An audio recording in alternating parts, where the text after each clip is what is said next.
Implikasi dari penerimaan anugerah bintang tersebut ini sesuai dengan Undang-Undang Nomor 20 Tahun 2029. MK hapus ambang batas parlemen 4%. MK menghapus ketentuan ambang batas parlemen sebesar 4% suara sah nasional.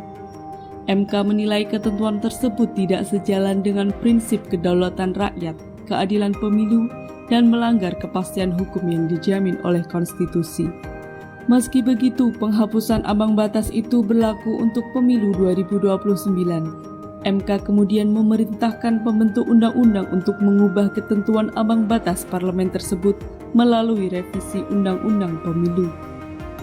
Adapun gugatan judicial review perkara 116/PUU SXI/2023 itu diajukan oleh Perludem.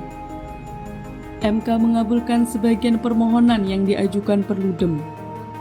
Perludem menyebut ketentuan ambang batas tersebut telah menyebabkan hilangnya suara rakyat atau besarnya suara pemilih yang tidak terkonversi menjadi kursi di DPR, sehingga MK sependapat dengan sejumlah dalil yang diajukan oleh Perludem.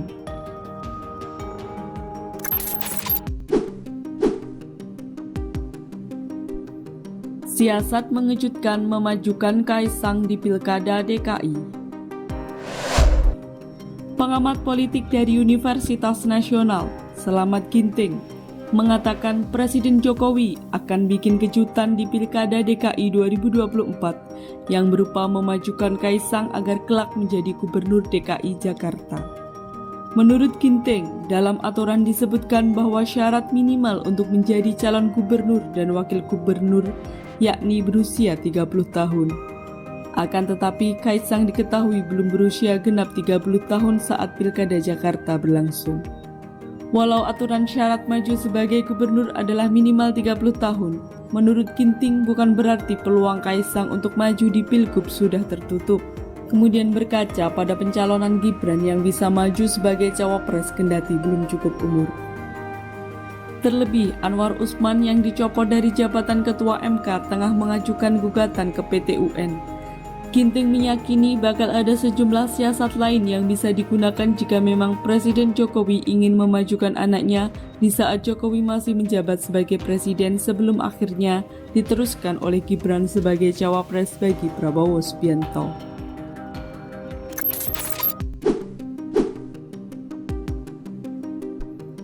Diplomasi era Prabowo bakal berbeda dengan Jokowi.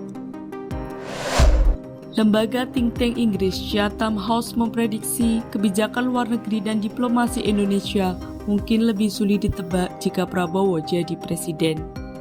Dalam artikel opini berjudul Continuity Prabowo Means Change for Indonesia, Direktur Program Asia Pasifik Chatham House Ben Bland menilai pendekatan Prabowo terhadap politik luar negeri Indonesia akan jauh berbeda dari Jokowi. Menurutnya, Jokowi cenderung menghindari pertemuan tingkat tinggi internasional. Selama 10 tahun menjabat, Jokowi juga tidak pernah hadir secara langsung ke rapat majelis umum di markas PBB di New York, Amerika Serikat. Selama menjabat, Jokowi juga fokus menjalankan politik luar negeri dan kerjasama internasional yang fokus mempromosikan penguatan kemitraan ekonomi, perdagangan, dan investasi antar negara.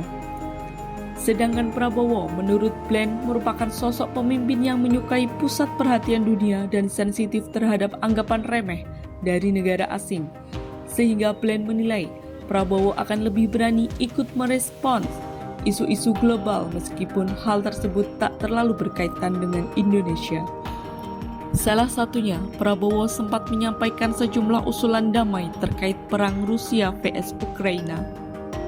Beberapa usulan itu mencakup gencatan senjata, penarikan pasukan, dan referendum, meskipun usulan itu mendapat respon negatif dari Presiden Ukraina Volodymyr Zelensky.